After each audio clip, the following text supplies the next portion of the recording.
You want to begin?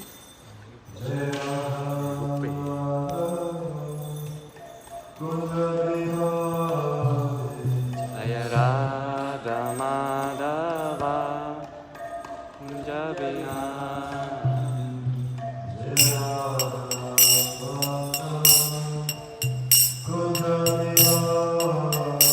Jaya Radha Madhava Kunja Bihari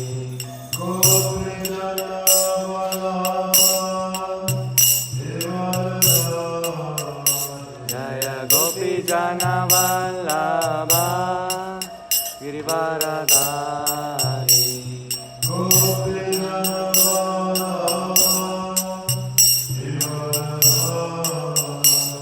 Jaya Gopi Jana Vallabha Girivaradhari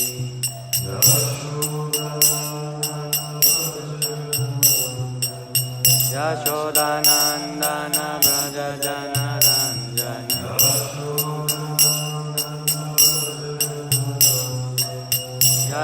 Yashodanandana Braja Jana Ranjana Yamuna Tira Vanachari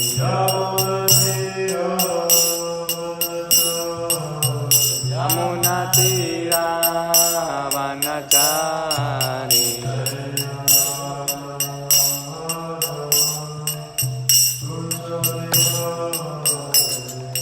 Radha Madhava Kunja Bihari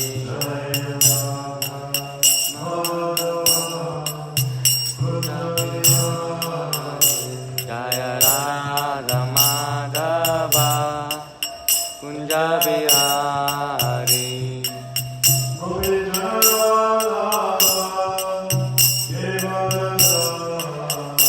Jaya Gopi Jana Vallabha Girivaradhari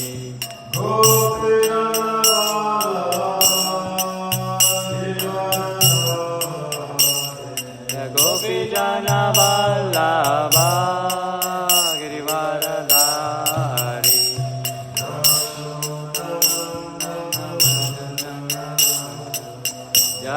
Yashodanandana Braja Jana Ranjana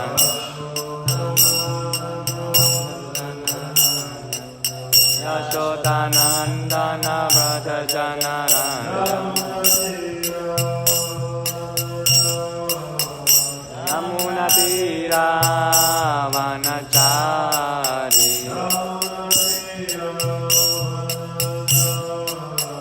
Yamuna Tira Vanachari Jai Jai Jai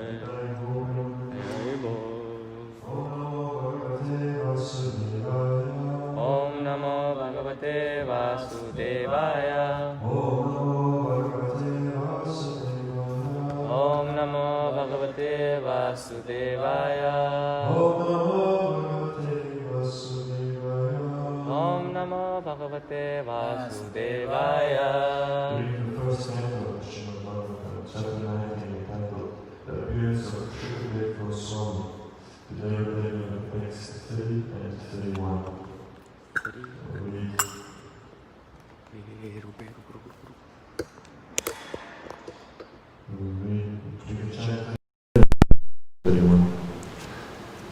Sasangritastatra mahan mahiyasam Sasangritastatra mahan mahiyasam Sasangritastatra mahan mahiyasam Sasangritastatra mahan mahiyasam Brahmarshi Rajarshi Devarshi Sangaye Brahmarshi Rajarshi Devarshi Sangaye Brahmarshi Rajarshi Devarshi Sangaye Brahmarshi Rajarshi Devarshi Sangaye Yarochatalam Bhagavan Yatendu Yarochatalam Bhagavan Yarochatalam Bhagavan Yatendu Yarochatalam Bhagavan Yatendu Graharkshatara Nikarai Parita Graharkshatara nikarai parita. Graharkshatara nikarai parita. Sasamvritastatra mahan mahiyasham. Sasamvritastatra mahan mahiyasam. Brahmarshi Rajarshi Devarshi Sangaha. Brahmarshi Rajarshi Devarshi Sangai. Yarochatalam Bhagavan Yatendu. Yarochatalam Bhagavan Yatendu. Graharkshatara nikrah parita. Graharkshatara nikarai parita. Sasamvritastatra mahan mahiyasam. Sasamvritastatra mahan mahiyasam. Brahmarshi Rajarshi Devarshi Sangahe. Brahmarshi Rajarshi Devarshi Sangai. Yarochatalam Bhagavan Yatendu. Yarochatalam Bhagavan Yatendu. Graharkshatara nikare parita. Graharkshatara nikarai parita. Shri Shukadev Goswami, Sri Sukadeva Goswami. Samvrita, surrounded by, Tatra, there, Mahan, great, Mahiyasam, of the greatest, Brahmarshi, saint among the Brahmanas, Rajarshi, saint among the kings, Devarshi, saint among the demigods, Sangai, by the assembly of, Vyarochata, well deserved, Alam, able, Bhagavan, powerful, Yata, as, Indu, the moon, Graha, planets, Riksha, heavenly bodies, Tara, stars, Nikarai, by the assembly of, Paritaha, surrounded by. Translation. Shukadev Goswami was then surrounded by saintly sages and demigods, just as the moon is surrounded by stars, planets, and other heavenly bodies. His presence was gorgeous, and he was respected by all. In a great assembly of saintly personalities, there was Vyasadeva, the Brahmarshi, Narada, the Devarshi, Parashuram, the great ruler of the Kshatriya kings, etc. Some of them were powerful incarnations of the Lord. Shukadev Goswami was not known as Brahmarshi, Rajarshi or Devarshi, nor was he an incarnation like Narada, Vyasa or Parashuram, and yet he excelled them in respects paid. This means that the devotee of the Lord is more honored in the world than the Lord himself. One should therefore never minimize the importance of a devotee like Shukadev Goswami. Text 31. Prashantamassinam makuntamedasam munim dripo bhagavato vyupetya pranamya murdna vahita kritam jalir nadvagira sundratayanva pritchat. The sage Sri Sukadeva Goswami sat perfectly pacified, intelligent and ready to answer any question without hesitation. The great devotee Maharaj Parikshit approached him, offered his respects by bowing before him, and politely inquired with sweet words and folded hands. The gesture now adopted by Maharaj Parikshit of questioning a master is quite befitting in terms of scriptural injunctions. The scriptural injunction is that one should humbly approach a spiritual master to understand the transcendental science. Maharaj Parikshit was now prepared for meeting his death, and within a very short time of 7 days he was to know the process of entering the kingdom of God. In such important cases, one is required to approach a spiritual master. There is no necessity of approaching a spiritual master unless one is in need of solving the problems of life. One who does not know how to put questions before the spiritual master has no business seeing him. And the qualification of the spiritual master is perfectly manifested in the person of Shukadev Goswami. Both the spiritual master and the disciple, namely Sri Sukadeva Goswami and Maharaj Parikshit, attained perfection through the medium of Śhrīmad-Bhāgavatam. Sukadeva Goswami learned Śhrīmad-Bhāgavatam from his father, Vyasadeva, but he had no chance to recite it. Therefore, before Maharaj Parikshit, he recited Śrīmad-Bhāgavatam, and answered the questions of Maharaj Parikshit unhesitatingly, and thus both the master and the disciple got salvation. Om Jnana-timirandasya Gyananjana Shalakaya Chakshurunmilitam Vina Tasmai Shri Gurave Namaha Shri Chaitanya Manobhishtam Stapitam Yena Bhutale Swayam Rupa Kadamayam Dadati Swavadantikam Vandeham Shri Guru Shri Yuta Padakamanam Shri Gurun Vaishnavangscha Shri Rupam Sagrajatam Sahagana Raghunatan Vitam Tam Sajivam Satvaitam Savadutam Parijana Sahitam Krishna Chaitanya Devam Shri Radha Krishna Padam Sahagana Lalita Shri Vishakanvitam Shcha Hey Krishna Karuna Sindhu Dinabandhu Jagatpate Gopesha Gopika Kanta Radha Kanta Namostute Tapta Kanchana Gaurange Radhe Vrindavaneshware Vrishabhanu Sutta Devi Pranamami Hari Priye Vanchakalpatarubhyascha Kripa Sindhubhyev cha Patitanam Pavanebhyo Vaishnavebhyo Namo Namaha Jai Shri Krishna Chaitanya Prabhu Nityananda Shri Advaita Gadadhara Shrivasari Gaura Bhakta Vrinda Hare Krishna Krishna Krishna Hare Hare Hare Rama Rama Rama Hare Hare.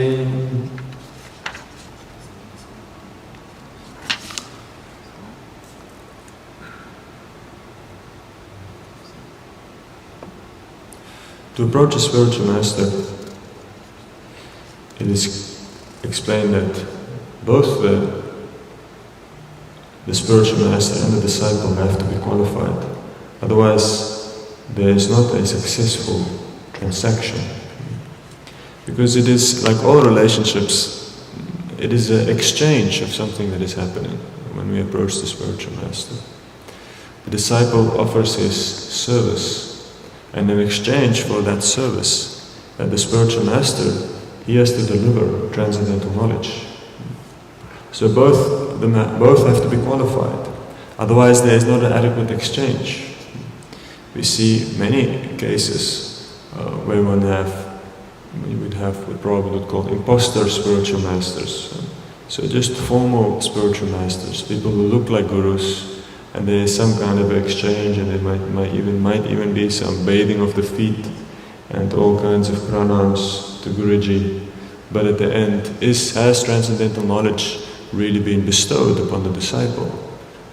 So therefore, both these elements have to be here. Now, Shukadeva Goswami and Maharaj Parikshit, they are famous. In the Bhakti Rasamrita Sindhu, it is explained that there is the 9 processes of devotional service. Shravanam, Kirtanam, Vishnu Smaranam, Parasevanam, Archanam, Vandanam, Sakyam, Dasyam, Atmanivedanam. Very good.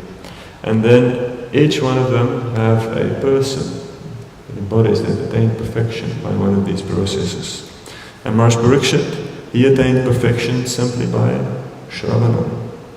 And Sukadeva Goswami, he attained perfection by Kirtanam. It's interesting because he wasn't a Kirtaniya. He didn't have a beard and an earring and chant many hours. He was simply speaking Bhagavatam. So very interesting that is the real Kirtan. Is that simply speaking Bhagavatam is also a form, it's the exemplification of Kirtan. So we see that what is also very interesting that has to be understood is that it is very rare for Maharaj Parikshit, because he was a king, to have so many saintly people coming towards his death. In general, kings are considered to be very sinful. Even great kings. Manu says that an oil press is very sinful. Oil press, because by pressing oil, so many other insects and creatures also get killed. But 10 times more sinful than an oil press is a gambling house. Gambling house is very sinful. 10 times more sinful than a gambling house is a liquor shop. 10 times more sinful than a liquor shop is a slaughterhouse. And 10 times more sinful than a slaughterhouse is a king. Because a king means he has to deal with heavy things. To rule people in material society, in secular society, material society, means you have to deal with people who have all kinds of material desires. And you, as a king, you are making your money from taxing them. You tax the people. So these people pay you. So your livelihood is so contaminated because you're being supported by sinful people. And that's natural, that's what society means. And in the pursuit of creating law and order, you have to also do so many things. Cut off fingers, punish people. And at the same time, you are giving them protection and making a nice, comfortable arrangement so that they can do what? So that they can perform sinful activities, so that they can enjoy their senses. So being a king is not good business. And you see that generally, therefore, the kings, they were also allowed to eat meat, to hunt animals, to have a lot of sex, many, many wives, and even we see that concubines and so many other forms of sexual relationships amongst kings was very different. So the royal orders were always, there was a different form of life, and in general, not at all very dangerous job to do. So therefore it was very wonderful that Maharaj Parikshit, even though he was a king, and he was a saintly king, so this also has to be understood, not that all kings were, just the position of king in general was very dangerous and means inevitably some connection with materialism. But because he was such a great devotee, and because he was so intimately related to Lord Krishna, all the great sages and saints, they were willing to go there. And we see that when the moment that he could throw off his royal responsibilities, it became clear that at heart, Maharaj Parikshit was a devotee. At heart, that is what he was. And it was manifested in his ability to hear properly the instructions of Sukadeva Goswami. The problem in speaking spiritual knowledge, or speaking any kind of knowledge, even just giving any kind of advice, is that people cannot hear properly. This is the difficulty. Because because whatever goes into the ear, it does not directly go to the heart. It first has to pass through the mind. So therefore, by the time it enters into the ear, and by the time it reaches the heart, something has happened to it. It has become changed. It has become twisted and turned according to the false ego. So that is the problem with the impure consciousness, is that it cannot hear properly. And even thus, therefore it is explained, even if you give good advice to a bad person, it is like giving milk to a serpent. So one will simply increase a person's envy.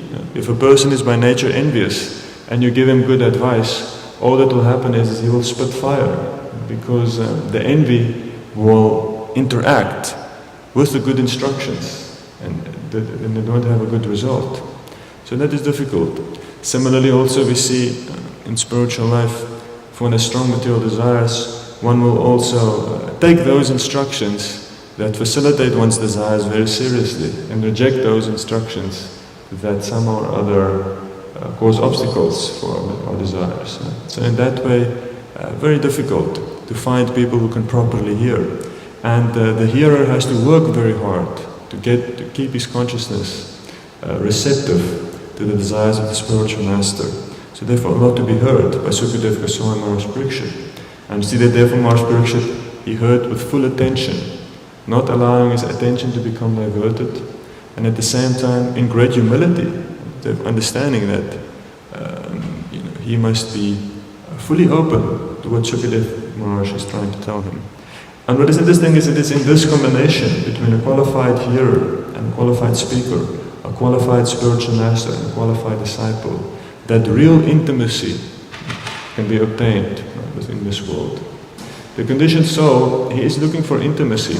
He is looking because the false ego, it separates us from everyone. It separates us from Krishna, but it also separates us from one another. The material body, Prabhupada explains, that the conditioned soul, his primary disease is that he suffers from a false sense of intimacy with the material body and with the material world. It feels very intimate, it feels so close to us, the material body, because our consciousness is completely fused to it, because of our nervous system. So we feel every single pain and pleasure so clearly, and we have grown up with it, and we know it so well, and so therefore we feel so close to it. But it is a false sense of intimacy. It is not really, how can we be intimate with something that is not really real, that is not really connected to us? And we see also then, therefore, culture, for example, it is strange if you go to, as you enter into Vedic culture, for example, that nudity is not allowed. So one can understand that. It's interesting, yes, I can understand that I shouldn't see other people naked. Okay, that at least we can appreciate. That makes sense. You have to be careful.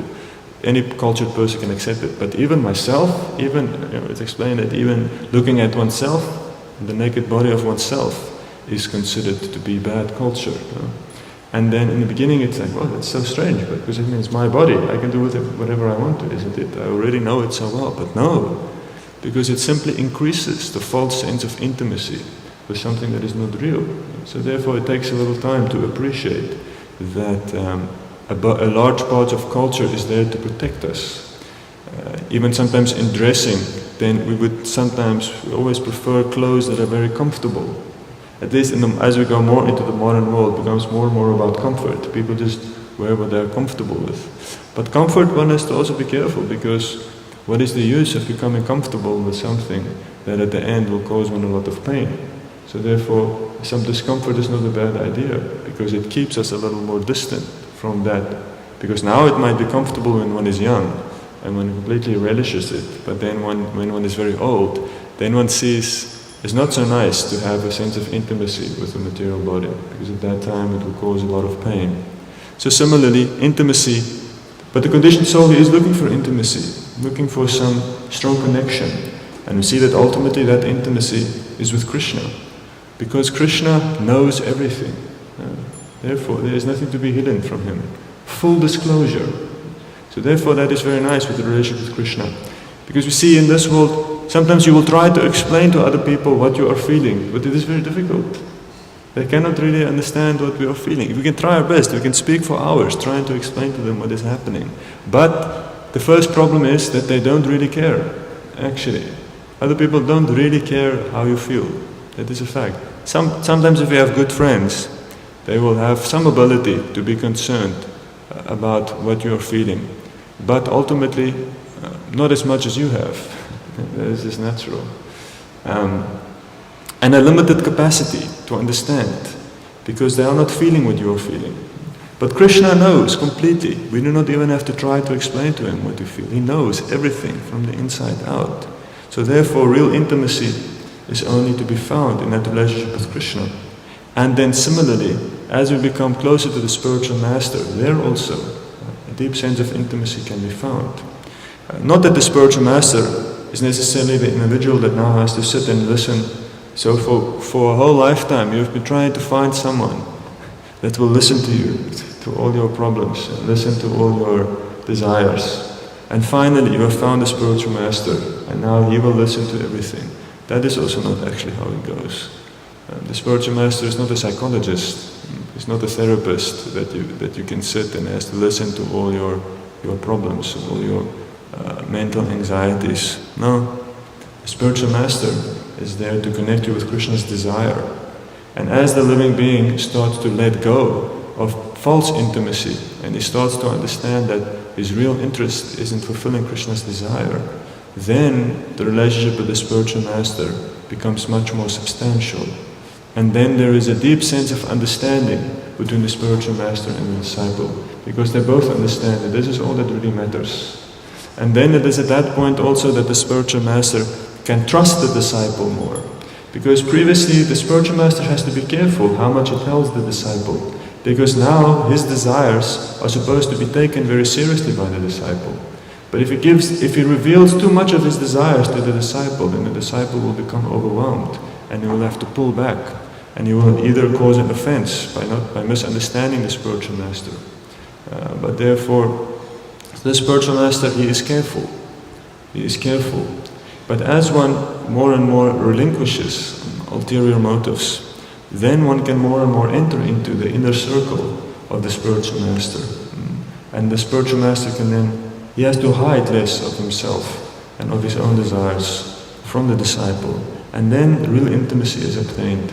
And we can see also in the pastimes of Sri Chaitanya Mahaprabhu, for example, one see that there were these rings of devotees around Lord Chaitanya, according to how close they were to him.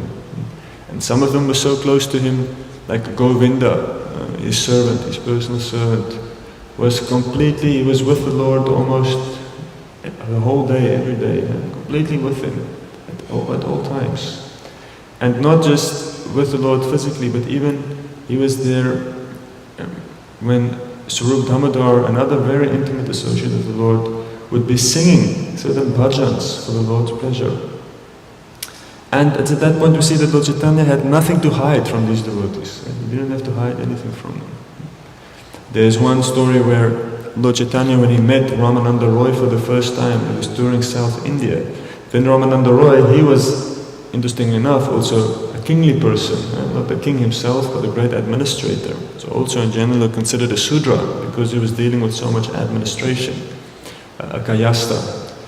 And he had a whole retinue of brahmanas with him. So when he and Lord Chaitanya met for the first time, they were very ecstatic, and they started to get very excited and started to speak about Krishna, a great intimacy.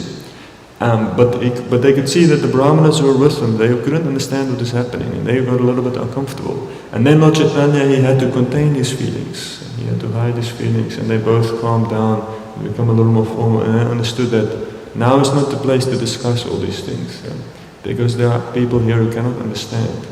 But then when they were alone, we see that then they had deep exchanges. So in that way, we have to understand that intimacy is something that has to be worked for quite hard, and it cannot be found on the physical platform, on the material platform.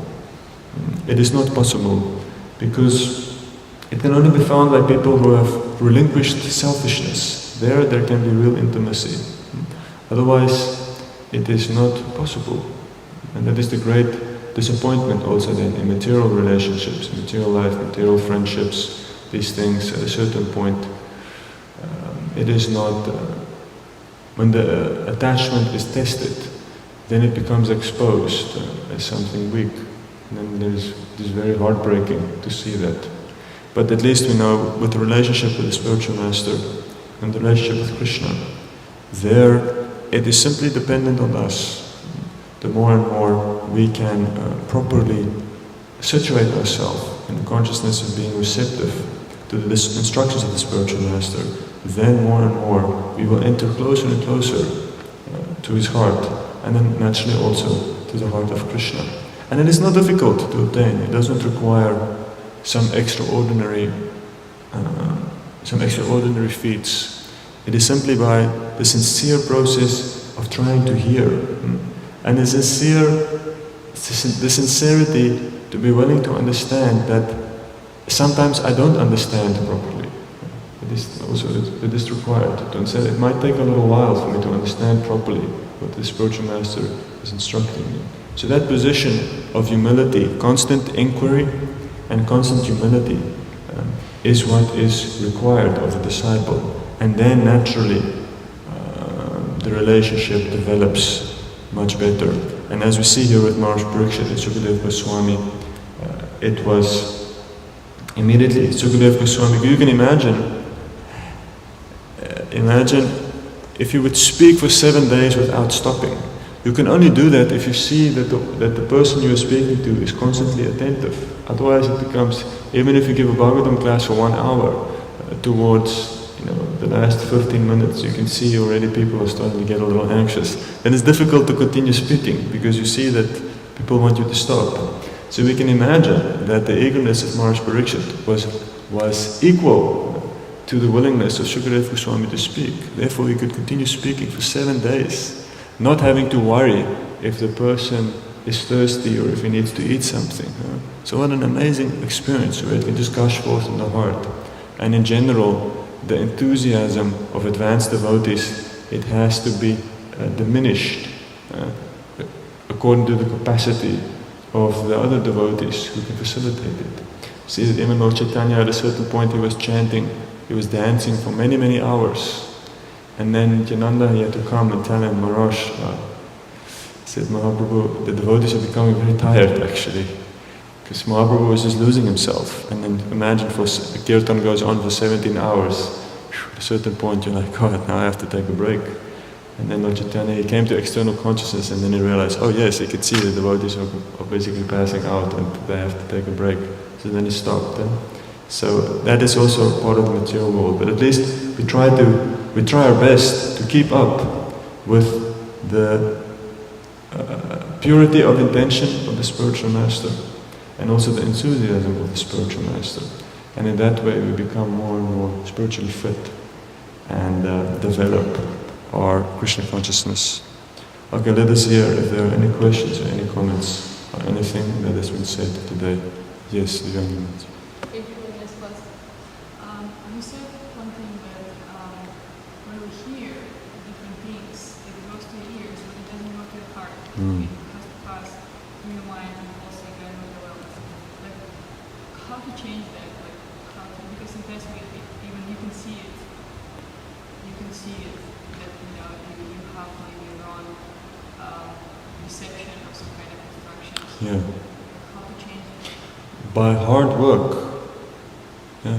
By hard work and hard service. Because you see, the more there is passion and ignorance in the consciousness, these are the things that block the proper reception. Therefore, the mode of goodness is considered to be the most favorable condition of the mind. So the mode of goodness is something material, but it means in the mode of goodness one becomes receptive, one can properly hear, one can properly chant. And also in the mode of goodness there is a certain sense of virakti. Virakti means dispassion. So rajagun, comes from the root which means to color, where it also means red. So the Sanskrit word red, Raja means red or it means color. So for example, the Sanskrit word for blood is rakta, that which is colored red. So similarly, the mode of passion, what it does is, because there is attachment, it colors the consciousness. So just like if you would put on glasses that have a red tint, then everything is seen with a red tint. So similarly, if there is passion, everything becomes colored by the consciousness. If there is ignorance, everything becomes dark. So then there is no light. So then you can't even see anything. And if there is the mode of goodness, there is clarity. Then you just see things as it is. So therefore the natural condition as one goes toward goodness is a certain sense of dispassion. When one can honestly be able to take the truth as people tell it to you. So therefore we see that a test, for example, to see what is happening in your consciousness is how open we are to criticism. We see, for example, we see that if one is criticized and if there is passion, then there is immediately a very strong reaction. The reaction is that one wants to defend himself and one wants to explain to the other person why they are wrong, why they're wrong. So therefore one can see passion. So therefore the passion is combining with the criticism and then immediately reacting very strongly. But one sees that in the mode of goodness, one can hear it and then one can honestly consider, is it true or is it not? Because the interesting thing with criticism is, it is either true and then it is very good if you hear it, because then you can change it. Or it is not true, and if it is not true, then what's the matter? If someone criticizes you and it's not true, what's the problem? If it's a false accusation, it means with time it will become clear that it is not true. If someone falsely accuses you of something and it's not real, why become upset in any case? So therefore so that's sattva-gun. But that kind of appreciation of something that is difficult to digest, like criticism, is only possible if there is detachment. So therefore we see that somehow or other it is about shifting the modes that is within the consciousness.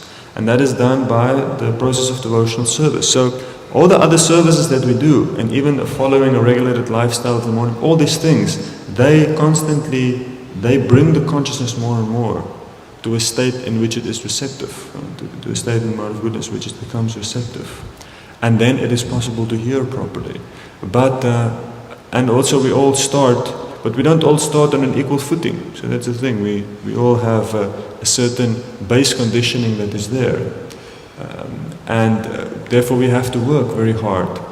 Now, at the same time, we see that there are certain things that make one much more receptive. For example, if there is some appreciation for the Vaishnavas, then it is also much easier to be properly able to hear the Vaishnavas when they speak. So there's many things that are part of spiritual culture. Glorifying the Vaishnavas, for example, is something that makes the heart open. So as the heart becomes more open, it is easier also then to hear what the Vaishnavas are saying, both good and bad, if one has appreciation for them. So therefore these things, gratitude, appreciation, they are just as important as detachment. It is not just by becoming detached.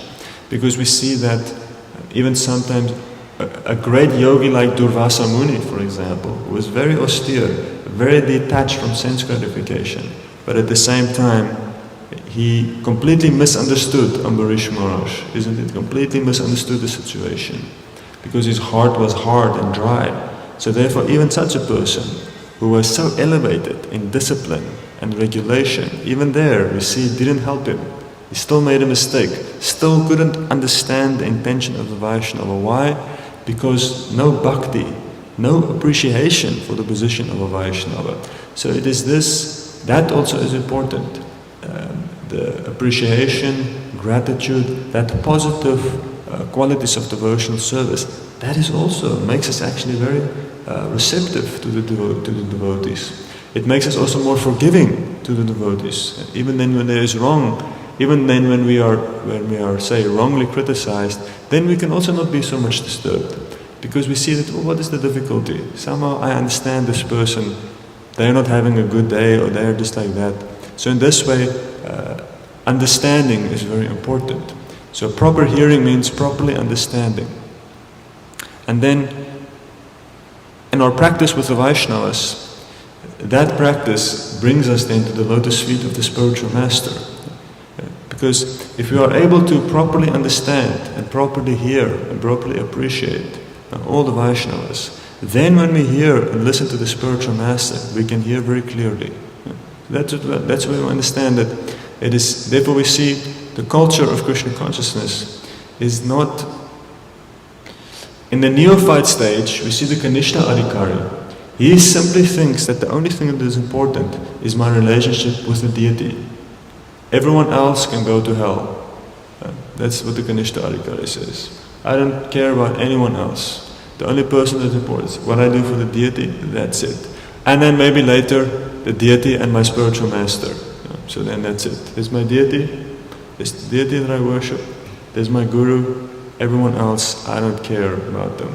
So that is the Kanishta Adhikari consciousness. Because in that consciousness, how much will that devotee even be able to properly hear what the spiritual master is saying? He won't really be able to. Because with that kind of, in the third canto of Bhagavatam, Maharaj Kapila Dev, he explains it as Bina Drik, separatist vision. So the Kanishta Adhikari, or the devotee who is practicing devotional service in the mode of ignorance, he has a separatist vision.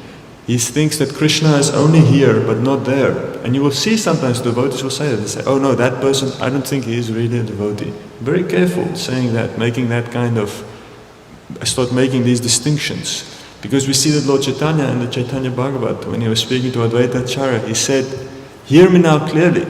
He said, any person who even who offends anyone, he will never be able to receive my mercy. Offends any devotee. And he says, and in actual fact, all living beings, they are ultimately devotees. So therefore, any person who disrespects any individual in this world, he will not be able to receive my mercy. So very interesting then, at the Madhyam Adhikari stage, then one starts to understand that actually, my relationship with Krishna is influenced by what I do with everyone. So one starts to see this vision that yes, even though Radha Govinda is on the altar, but my relationship with Radha Govinda will be affected by how I treat other people. And then one becomes very careful immediately, because now one sees, well, I have to now be very careful. Because if I treat this people wrong, if I treat someone wrong, or I have a misunderstanding or a problem with someone here, then when I approach the Lord, I will bring that misunderstanding with me. It will now also stand between me and Krishna. So therefore we see that that's the Madhyam Adhikari stage, that one then comes to this point of understanding that yes, I have to be careful of many different things. And it is at that stage also that one becomes more able to hear, because then one is more careful with how one deals with different people, And then the consciousness always stays receptive. And then when you sit down and you try to hear Bhagavatam class, or you sit down and you try to listen to your spiritual master, then you have already practiced. Your consciousness is much more ready. And then, because we see that is the amazing thing with hearing and chanting, it's not just at the moment, you see? It's not just at the moment where success depends. Like if you chant japa, when you come and sit here in the temple room, it's not that when you sit down and you start to chant your rounds, that now you will be able to have good japa or not, depending on what you do. No, it means what have you done before? What have you done yesterday? What have you done for the last week?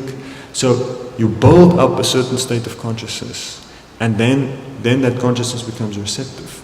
So it's not just like when you sit down and now I'm going to really try and listen. No, it's a whole culture that has to shape the consciousness in that way.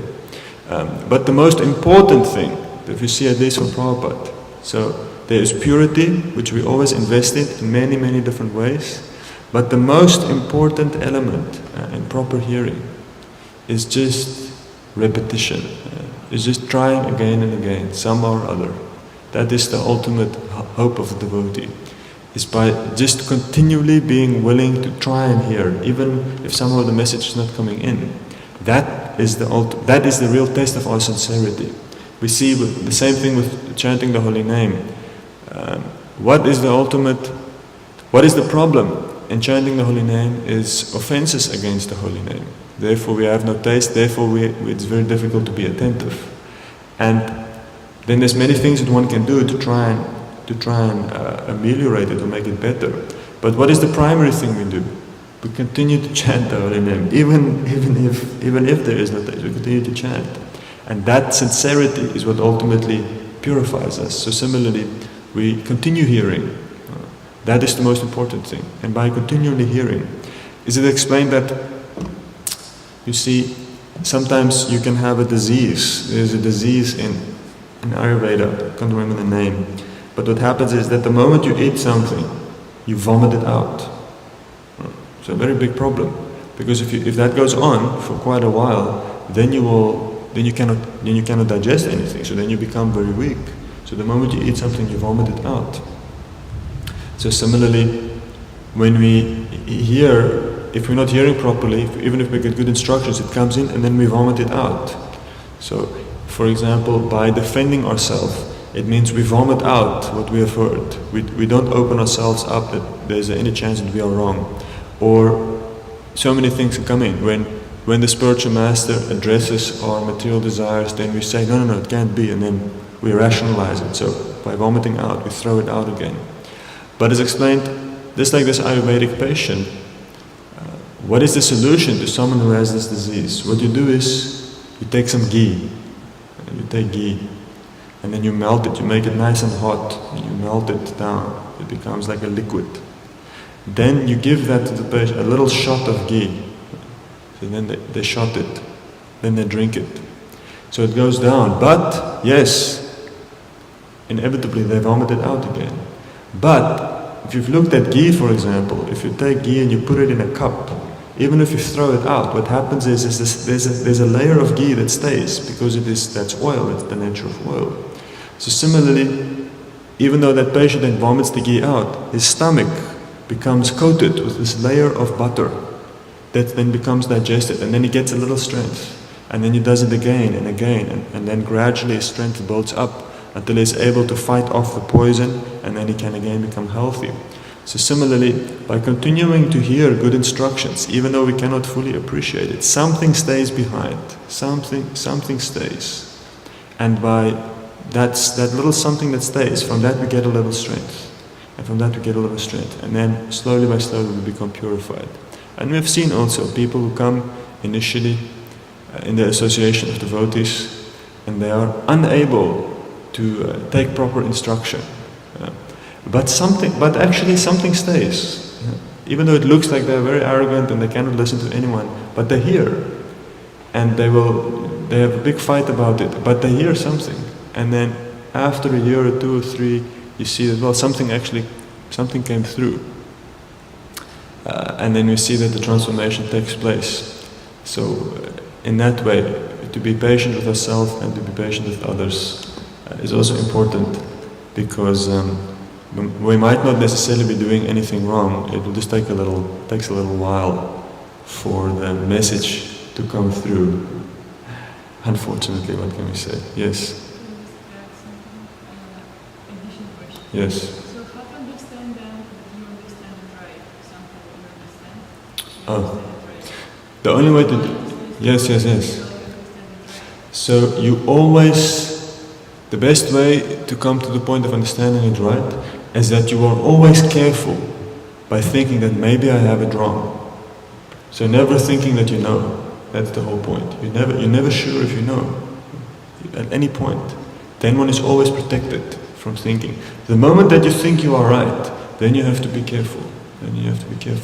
We see that, for example, Satsvarup Maharaj, once for this class, when he was very interesting because he's such a senior devotee. And then when he was, there was a big GBC meeting, I think he was the chairman of the GBC that year. And then he was saying, and then he would say certain things. But when he, after he would make a point, then he would look at the devotees and say, is this correct? Is what I'm saying true? Does everyone agree? So in that way, by asking the devotees, therefore we can, that's how we get our assurance. I have a desire of a feeling. What do you think? So in that way, by always flipping it open, by exposing it to the devotees, therefore one can get some surety. I was listening to a talk yesterday by Devamrita Maharaj. It was on the GBC SPT, the GBC Strategic Planning Team. They're doing this online lectures, and then there was a lecture series about leaders, how to take care of leaders in Krishna consciousness, because that's also a problem that we've seen so many times. Devotees who take responsibility and then they become overwhelmed and they get crushed. And then Maharaj was saying a few things, and he was saying that is the most dangerous thing that he's seen over the years with devotees who have, even strong leaders that have encountered difficulties, is because of isolation. So even a very powerful leader, very powerful person, very Krishna conscious, very deeply realized, but if he isolates himself, then he will then the risk is there that he will make mistakes, and then there's no one that will tell him that he is making a mistake. So therefore, it is not by intelligence that we will know we are right. It is by always being, what is it that Vaishesha Guru says? I love to be corrected, isn't it? So exactly that. That is how you stay within the zone of having a chance to get it right. But you will never know. It's like one can never by himself know, because that is just not the nature of the living being. The living being is always in a dependent position, and as long as he stays in that dependent position, then the living being is correct. See, that's an interesting thing. Right or wrong in spiritual life is not so much about specific points, but it's about a certain state of consciousness. So if the living being is in the state of consciousness that he is open to correction from the other devotees, then he is correct. Even if he might apparently make a mistake, but he is still open to correction, so therefore what is the difficulty? But if the living being is not in a condition that he is open to be corrected, even when he is right, then he is in a problem. Even if he makes the right decision, or if he says something that is true, it doesn't matter, because his consciousness is now in a problematic position. And it is just a question of time where he will encounter difficulty. So to maintain that position of openness, that is our security in Krishna consciousness. And it will never stop. There's never a point that you reach where you graduate and then you don't have to have that state of consciousness anymore, because now you have learned so many things and now you are immune. No, never ever. And that we have learned now from 1 or 2 generations of the Krishna consciousness movement in the Western world, is that your state of advancement, apparent advancement, years of apparent service, practical experience, all these things, nothing can make you immune to becoming illusioned or misguided by the material energy. Nothing. And we've now learned that the hard way. And now we can benefit from that realization ourselves by staying very careful and never overestimating our own level in Krishna consciousness. Any other comments or questions? Grantara Śhrīmad-Bhāgavatam ki, Śrīla Prabhupada ki, Nittai Go Premanand.